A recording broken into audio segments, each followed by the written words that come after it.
To do. Hey everybody. Hey everybody, welcome to Dinner's Gonna Be a Little Late Tonight. Thanks for joining us today, or if it's tomorrow or next week, whenever. We're just really happy you're tuning in to see us this week. We have been having so much fun with this show, and this is episode 9, so that's a commitment, I think. Like if you were dating and you were on the 9th date, that would be kind of like, hey, you need to put out or else I'm out of here, first of all. And secondly, you'd be like bonding. That would be like, oh, this is a thing. Like, we're doing this. Yeah, that's a milestone. Yeah. Wow, John, that just brought up so many things in my head, just what you said. And I'm like, my heart rate's going up, but we're just going to keep going. So, John, before we talk about this week, let's review last week. Delicious. So last week was, we made a delicious rack of lamb with Moroccan spices and this amazing mashed potato with red peppers mixed in and a tomato agrodolce sauce on top. And it was, honestly, it was an endeavor. So if any of you made that at home, there was a lot of pieces, a lot of moving parts. And it was totally worth it because it tasted so delicious. And I love lamb, and rack of lamb is one of my favorite things to order in a restaurant. And when we were at the Monarch Beach Resort a couple of weeks ago, I ordered it. And this is the dish that I was served at one of their restaurants at the resort in Dana Point. And I fell in love with it. It was so good. So I asked the chef if he would share the recipe, and he did. And so we got to share that recipe with you. We made it last week, and that recipe is on the blog at twodadswithbaggage.com. You can go there and take a look at the recipe and make it yourself. Or you can go to YouTube and watch the show and make it along with us, because we're kind of fun to hang out with. Yeah. It was a lot of moving parts, but it wasn't complicated. That's what I loved. It was like very, very approachable and easy. And, you didn't feel like, oh, I can't do this. What's this technique or what's this weird ingredient? But my goodness, the combination of Moroccan flavors. I don't think I'd ever made anything Moroccan before. So that was pretty cool. And we made our own spice mix, the Moroccan spice mix, but you can buy it at Whole Foods. I just couldn't find it, so we made it with a bunch of combination of different spices, but I still have some left over. Look, it's right here. And it smells so good. I wish you, viewing at home, could smell this, because, wow. Can you smell it? Yeah, it smells fantastic. It is. I can't wait to make something with it. I don't know what. But today, what are we making, Patty? Today we are making a sirloin Chipotle Steak Bowl with quinoa and black beans. So this is a healthy, it's kind of like the salmon dish. It's kind of my jam, which is healthy, filling, lots of different flavors, lots of layers of flavors, very fresh and lively. Also really easy to modify and tailor to your tastes. So right off the bat, it says Chipotle steak. You want to go meatless? Go meatless. You want to use chicken instead? Do chicken. That's a fun thing. And we'll talk a little bit about the ingredients that we might have debated over a little bit this week. So true story, full confession, I've never grilled a steak in my life. That's what my husband does. He cooked a steak for me on our first date, and I just handed the reins to him, and I don't even know how to light a barbecue. So John is going to be our grill master today. So we're going to start with the steak, and then I'm going to tell you a little bit about quinoa and about the other ingredients. And I think we've got some good little stories today. It might be the day for our origin story. I heard a rumor that might be happening today. So John, why don't you get us started on the steak? Well, I think we should tell that story. Right now? Already? You want me to get started on the steak and then tell the story? Yeah, I think you should. I don't know. It takes a little bit. It's up to you. Today we are making, I'm using sirloin steaks. They're from Panorama Meats, which is owned by Purdue Farms. I'm a Purdue Farms ambassador. And Panorama is their brand that is organic and grass-fed.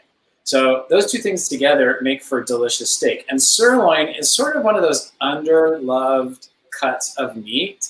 And I don't know about you, but my generation when I was growing up, top sirloin and ground sirloin was kind of a nice way of saying hamburger. Or, just not a top, but it actually is one of the most delicious and flavorful cuts of steak. There's a reason why they call it top sirloin, because it's the top part and it's the better part. At any rate, it's marbled and delicious. And when you cook it, it just firms up really nicely. And for salads especially, it holds its shape. So when you slice it, it just looks good. Tastes good, looks good. So we're going to make the steak, but first we're going to put a little chipotle base on it, a little rub. And sometimes you can buy a rub at the store. We're making our own. Super, super easy. And there are very few ingredients. So we start with a tablespoon of olive oil and salt and pepper, and then a half of a teaspoon of cumin. So, cumin has that sort of south of the border zing, that flavor. And then we put in a quarter teaspoon of chipotle. And chipotle chili has a very distinct flavor. Now, some people don't know that chipotle is another form. This is my chipotle. Another form of jalapenos. So it is a chili that has been turned red and then been dried and ground into this delicious powder that is so flavorful of the Southwest. So I don't know if you remember a while back, Jack in the Box had that commercial where Jack with the big head was trying to say Chipotle because they were introducing a Chipotle burger or something. I don't know, remember? And he couldn't say Chipotle. It's not that hard, Jack. Is that what he said? Chipotle? Incidentally, when you go to the store, and I just got this at Vons, but this brand, it's called Morton and Bassett, and it's from San Francisco, and it's a little more expensive, but these spices are really, really high quality. So it's worth it sometimes to spend a little bit more on a spice because the flavor really does make a difference. And spices don't last forever, do they, Patty and her grandma's spice rack? No, John, they don't. But we did learn last week that most spices are good for a couple of years. And remember, what's the spice that lasts forever? Vanilla? Vanilla and salt. So in all else, salt and spice? That's what it said on the internet, so it must be true. Okay, I'm not going to touch that one. All right, so our cumin, our chipotle chili, our olive oil, our salt and pepper, and I'm just making a little marinade, right? And then I put my little rubber brush, and I'm just brushing it on the steak really quick. And while I'm doing that, I'm turning on the heat for the pan so that it's ready when I do this. But the meat is now getting basted with this delicious marinade. Ooh, and it smells really good. So I'm rubbing it all over the steak, on both sides of the steak. So here's an interesting thing about steak, and particularly when you're cooking steak, indoors or outdoors, on the grill or in a pan on the stove. There's kind of a basic rule for cooking it that I'm going to share with you, and this is my rule that I think a friend shared with me originally. It totally works. So if you have a thicker piece, I got to wash my hands. Sorry. Good. Wait, you're not going to take 20 seconds to wash your hands, are you? No, I'm here. I'm back. I just had to rinse that off. So okay. The rule, if you have a fillet, the rule is 4 minutes, 4 minutes, 4 minutes. That's all you have to remember. 4 minutes. So 4 minutes on one side, flip it over, 4 minutes on the other side, take it off, 4 minutes to rest on the plate because it keeps cooking even after you've taken it off the grill. And then it's done and it's perfect. And you get like good medium rare to medium on a fillet. And a fillet is thicker steak. These aren't quite as thick. So today I'm going to do 3 minutes, 3 minutes, 4 minutes. Okay, so it's the same thing. So also I want to show you my really cool pan. So I've got this grill pan that has these grooves in the bottom, and they catch the juices that fall that you don't necessarily, you don't necessarily want to cook the meat in its own juices. But here's the fancy thing, and if I do it right, it leaves those really cool crisscross lines on the steak that look all professional-like, and it makes me look like I know what I'm doing. So So I have I've basted the steaks, and now they're all covered with this delicious marinade that we just pulled together, and I'm just putting them on the grill. Beautiful. And I've got it on medium high, and they're just going to do their thing there while we talk. And I'm going to time it so that I'll do 3 minutes, 3 minutes, and 4 minutes, and then we'll be ready to go. Awesome. So, Patty. Yes, dear. I'm not doing anything because Scott cooked mine last night, and mine is all ready to go. And this, look at these beautiful little pieces of. Ooh, that looks good. Oh my God. You're making me hungry. I thought you had to slice it like in long slices, but you cubed yours. That's great. Anyway. Well, the reason I did, this is such a good segue. It's like we planned it. The reason I did is because it's a bowl, right? And I think when you eat a bowl, you shouldn't have to cut, because cutting in a bowl is, okay, let's be honest. Who watches TV while they eat dinner? And I don't want to have to cut it. So yes, it'd be much more aesthetically attractive and pleasing if the steak was kept in the slices. If you want to do that and impress your friends and family, go for it. But if you're like me and you just want your glass of wine and you're going to watch something on Netflix and you don't want to spill in your lap, go for the bite-sized pieces. So yeah, no, John. I actually think I think your idea is a really good one. I'm gonna do it the same way. All right. I'm turning these steaks because I want them to have that crisscross. Nice. I love that. Man, that tasted really good. Well, while that's cooking, Patty. Yes, dear. How did we meet? Well, John, we met in the Taco Bell parking lot in, what was it? 81, 80, 79, 1979? Yeah, wow, you're outing our age and everything. And that is such a glamorous way for us to have met, in the Taco Bell parking lot. But I had a job at Taco Bell. That was my very first job when I was 16 years old. And Patty was a friend of another woman that worked at Taco Bell. And we all ended up in the parking lot and have been friends, close friends ever since. But why are we telling that story today? Well, because if you have ever worked at Taco Bell or at a fast food restaurant, you get sick of that food really fast.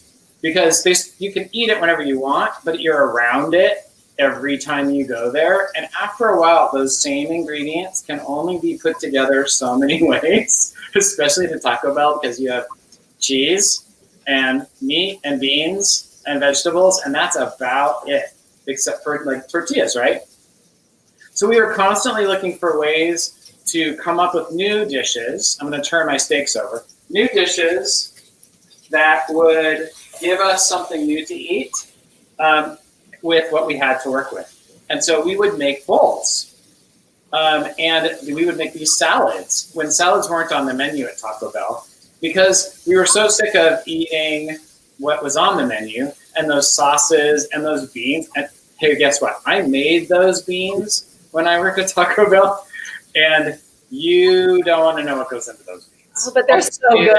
It's not like it's not gross. It's just very high in fat, like the cube of lard that would go into the beans, and then you'd be mixing in.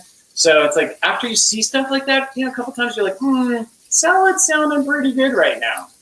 So that's where the bowl comes in, because I've been making bowls with, I don't know, not Chipotle, but with this kind of flavoring for a very long time. So we're happy to make a more healthy version, a more upscale version today.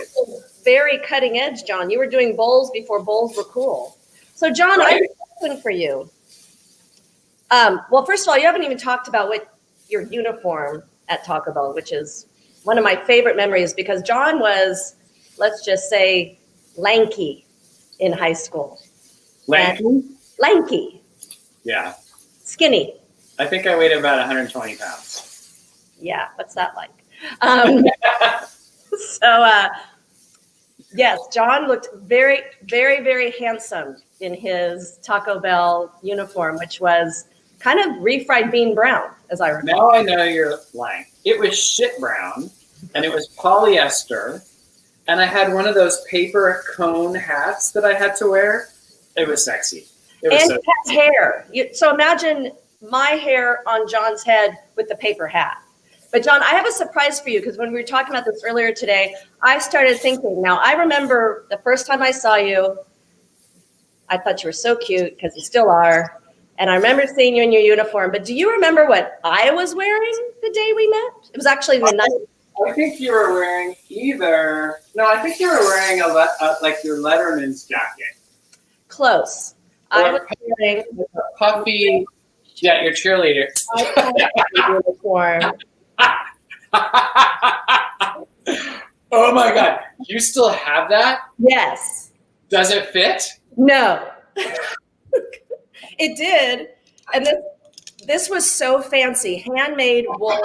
We were the Akalani's Dons. I had to do it. Had to bring it out. I could fit it. Right. Yes, you were wearing it. Now I remember. So of course your stock was high because you were a cheerleader, and I was so sexy in my polyester shit brown Taco Bell outfit that I can't even believe we are still friends to this day. Yeah. Well, steak is finished. All right. Awesome. It's all done. It's beautifully browned. I like mine like a little bit on the medium rare side. So that's the 3 minutes. If you like your steak more cooked, then you just do it for a little bit longer, for 4 minutes. But it's just the same, 4 minutes, 4 minutes, 4 minutes. And then that way it comes out great every time. And people get so flipped out, like Patty was talking about earlier. I've never made my own steak. I don't even know how to do it. People get so flipped out about grilling a steak, and it's so easy. And here's the other thing. We're doing it with Chipotle today. But here's the other thing. When you make steak on the grill, like on the barbecue, you only put salt and pepper. That's all you need to put. 4 minutes, 4 minutes, 4 minutes. And when you bring it in the house to rest for 4 minutes, you put a pat of butter on top. And the butter melts into the steak. And it gives us this really delicious buttery flavor. I'm not doing that today because we have seasoned these steaks a different way. But that's the easiest way to make steak ever. And it's a hit every time. Awesome. All right. So while the steak's resting, we're going to make the dressing that we're going to put everything in together. And it's also super easy. We're going to take, 2 tablespoons of fresh orange juice. And I actually have, where I live, there are citrus trees everywhere. And so in the winter, when the fruit is very abundant, not me, my husband picks all the fruit. I know what you're thinking. Yes, I am that spoiled. And then I freeze the juice. So I freeze the lemon juice, I freeze the orange juice, and I freeze the grapefruit juice. So I just defrosted one of my little, I don't want to spill it, but one of my little orange juice cubes this morning because I didn't want to waste a whole orange for just 2 tablespoons of orange juice. And fresh orange juice does make a difference. I have a couple of other recipes where the marinade calls for fresh orange juice, way better than Minute Maid. So then we've got that with 2 tablespoons of orange juice, 2 tablespoons of red wine vinegar. And this is just a really nice light dressing, not heavy. And there's not too much dressing. There's also a great thing about this recipe is you can make it in advance. It'd be great to take on a picnic or to a tailgate if you got to go to a football game or to a party. It's a really hearty, easy to transport, and it lasts a long time. So the next ingredient I have in my little Tupperware, this is a tablespoon of adobe sauce from canned Chipotle chilies. Yeah. So when you get those chilies, you can kind of see here's a chili, looks like a big brown glob. And then in that, oh my gosh, it smells so good. And then in there is sauce. So and this is the can of Chipotles that I bought at the store. And this recipe calls for the sauce. So what do you do with these? Like after you got the sauce out to make this, but what do you do with the Chipotles? Well, they're really good if you cook them in like a enchilada sauce. You make Chipotle enchiladas or Chipotle meat for tacos, and you just take out a few at a time, and they keep in the refrigerator in a Tupperware for a really long time. Yeah. And you blend them in the blender so that they become a paste, and you mix it into your sauce, and it makes that smoky, delicious, spicy flavor. That profile is so good. Yum. All right, so we did the orange juice, red wine vinegar, the adobe sauce. Now I've just got a half a teaspoon of cumin. Honestly, I love cumin. My half a teaspoon might be a little heavy. And then just a quarter teaspoon of honey. So easy peasy. Got the honey bear. Okay, I'm putting the honey. All right, got my honey. Oh, I forgot to get out my whisk. I got to go get my whisk. Never miss an opportunity to whisk. So I'm whisking. I don't know where my whisk is. I'll blame it on somebody. Someone in the house must have touched the whisk. So I'm just going to mix that up, make a little nice light dressing. Hey, so Patty, I've got little pieces of chili, chipotle chili, in my dressing here. Is that okay? Yeah, me too. I think that's all right. So it gives a little extra flavor. Yum. So this is when we get to the super complicated part. Now we have all these ingredients and we're just going to put them all together in the bowl. So we're going to stir in the quinoa. Let's talk about quinoa for a second. Like, I didn't even know what quinoa was, 5 years ago, probably?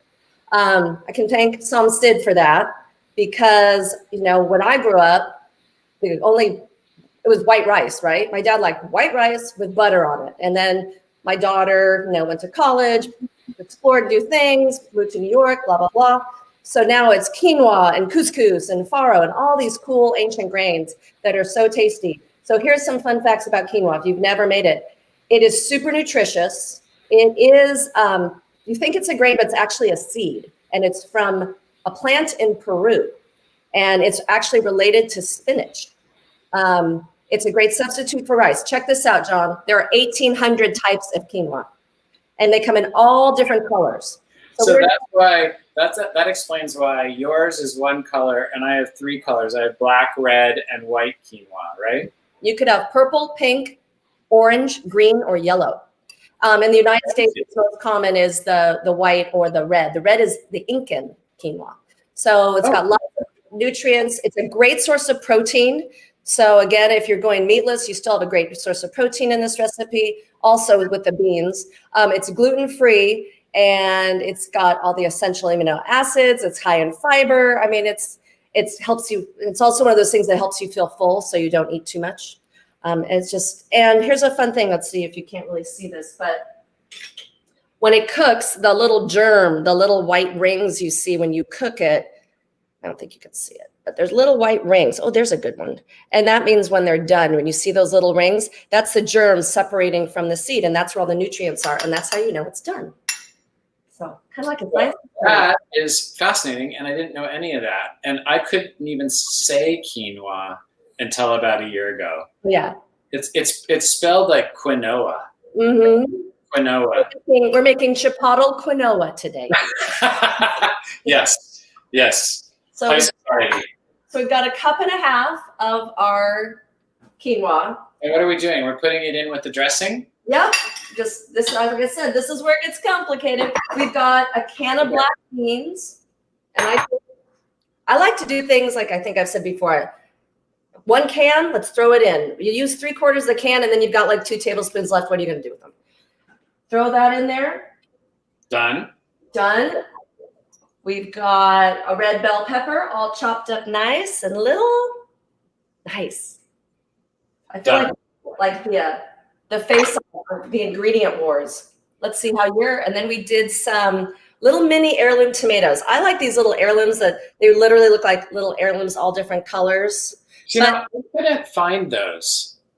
But you found the same deal. They're little.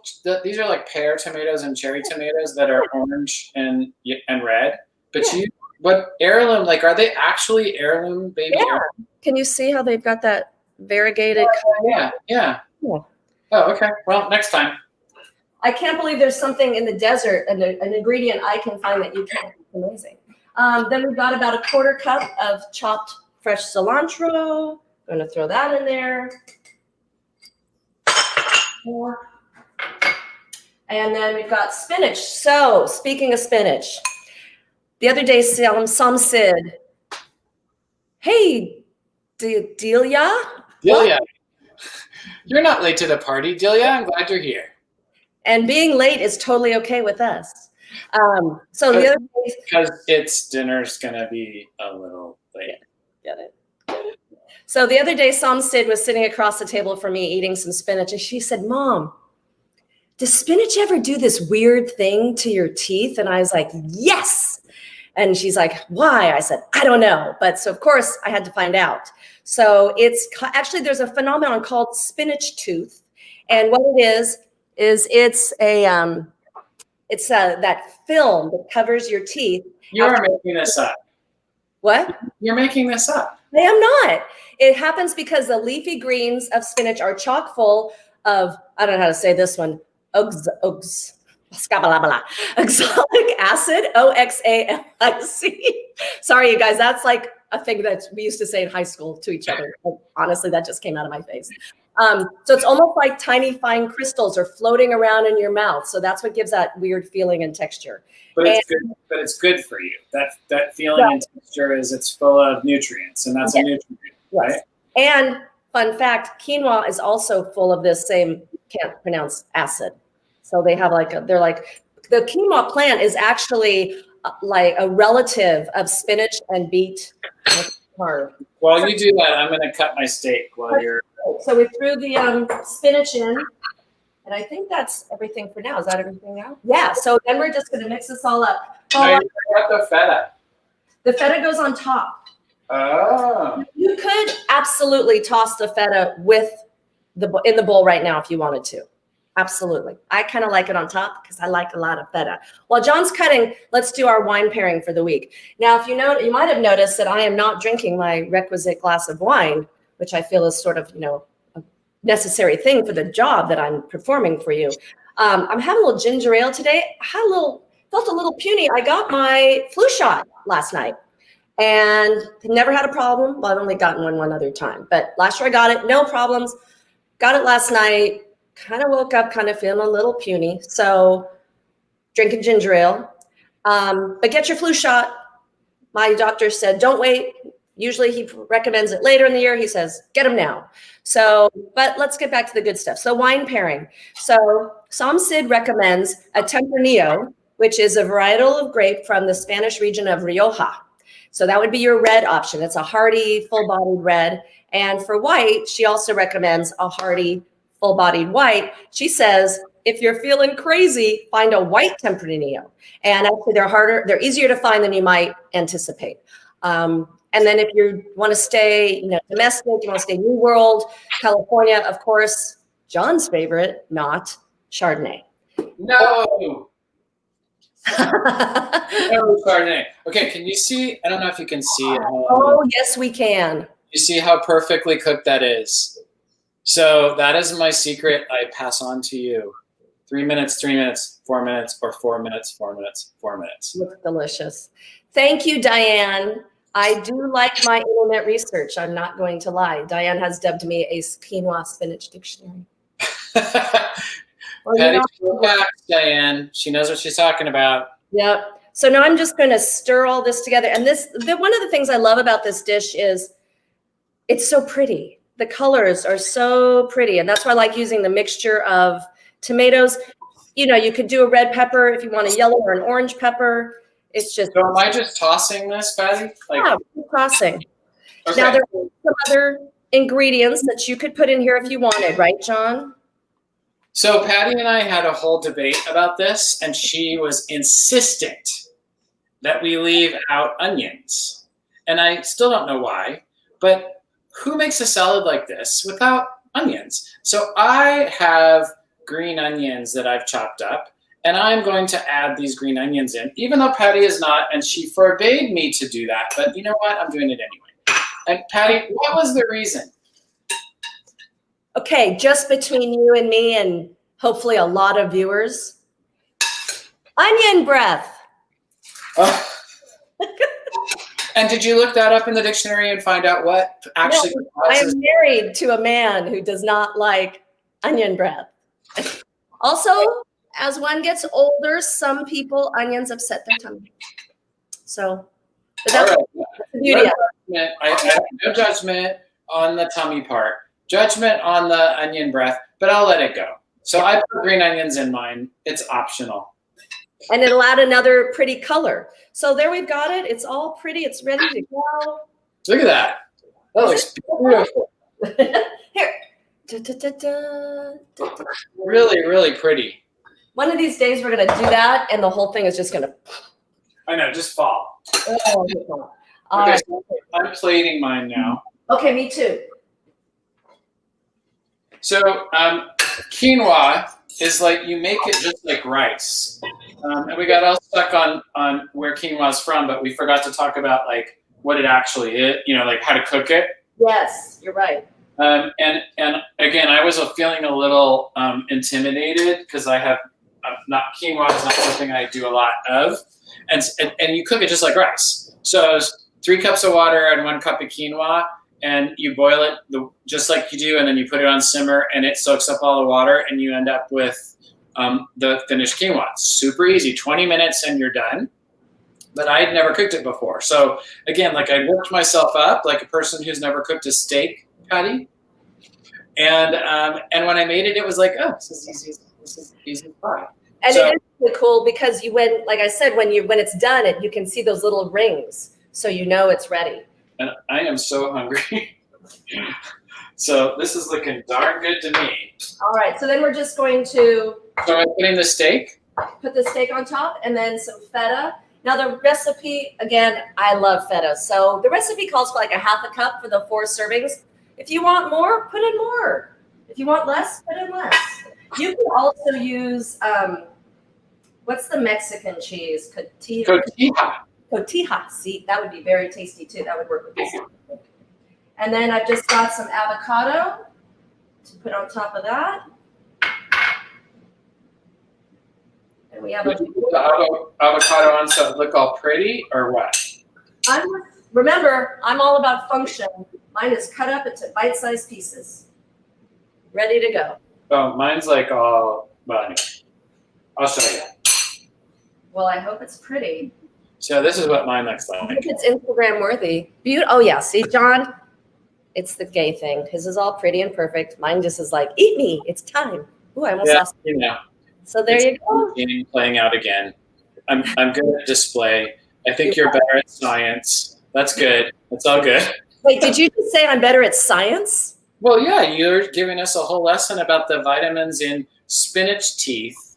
I mean, who's ever heard of that? I thought spinach teeth was when you got a little piece of spinach stuck in your teeth and you go like this and like can't get it out. Yeah. Yep. Roseanne. All right. Well, so there we go. So that was easy, right? So easy, delicious, comes together quick. You can serve it for lunch or dinner. And here's a little secret. It keeps. So if you made too much and you put it in the refrigerator, sometimes salad gets a little funky if you like try to save it, eat it the next day. But this one, because the spinach is kind of hardy, and spinach you can eat cooked or raw. So the vinegar and the orange juice and all that stuff start to cook the spinach a little bit, but it's totally fine. And the next day, it's just as good. It is. It's great. Thank you, Henry. Henry's in the house. Henry, glad you made it. Thank you. Thanks, Henry. I know it is delicious. Yeah, so you try it. You can make it at home and try it out. Yeah. And like John said, it's great the next day. I mean, I love leftovers. I think we've established that fact. And it's like, I can't wait till tomorrow because I know we're not going to eat all that tonight. So that's a wrap for this week. So John, next week, we got a bye week. Yeah, we got to skip. 1 week skip, right? Yep. So that's a great opportunity in case you missed an episode, or maybe you just want to go back to your favorite recipe. Or like John said, find the recipe on the blog and actually make it with us. So that's your homework for next week. You won't see us next week, but we'll be back in 2 weeks. And what are we going to be making in 2 weeks, John? Well, I'm disclosing a family secret. And those of you that have watched the show before might know that a lot of the recipes that I have in my arsenal are from my mother and my grandmother, my Sicilian side of the family. And they taught us to make these dishes by watching. It wasn't written down, passed on from generation to generation to generation. So we are making a Sicilian specialty that my family passed on to generations, and now my generation makes. So we are making their meatballs. Yeah. So, which in Italian is polpette. So we're making polpette, the family recipe that is not disclosed except for you guys here on the show 2 weeks from today. And that way you know how to make you know how to make the meatballs, so that when you make the sauce, which we'll teach you at some point, then the meatballs and the sauce go together and you have spaghetti and meatballs. Yum. Yum, yum, yum. All right. So tune in 2 weeks from today. And remember to go to twodadswithbaggage.com to see all the recipes, or dinner's going to be a little late, or dinner's a little late is actually, it's like you see it there with Patty's name. Dinner's a little late. There you go. Is where you can find it on YouTube. So all the videos, all the episodes are on YouTube at Dinner's a Little Late. Yeah. So I hope you keep watching. We really are enjoying having you and your comments and your following. And I'd love to hear from you if you're going to make these dishes. So if you watch again, let us know how it went. And remember that steak tip, 4 minutes, 4 minutes, 4 minutes, and no more intimidation grilling a steak. I might do it. This weekend, I might be like, Scott, get out of the way. I'm grilling. Okay, well, I'll pay to see that. Well, you shamed me into getting into Lake Tahoe when it was freezing. So if I can get into Lake Tahoe, I can probably cook a steak. You don't go all the way to Lake Tahoe and sit at the edge of a beautiful lake for the entire week and not put a toe in the water. And yes, it's cold, but oh well, so what? I did it. I went up to here. I have the photo evidence. All right, everybody. Thanks again for tuning in. We'll see you in 2 weeks. Take care. Thanks, everybody. Talk to you soon. Bye.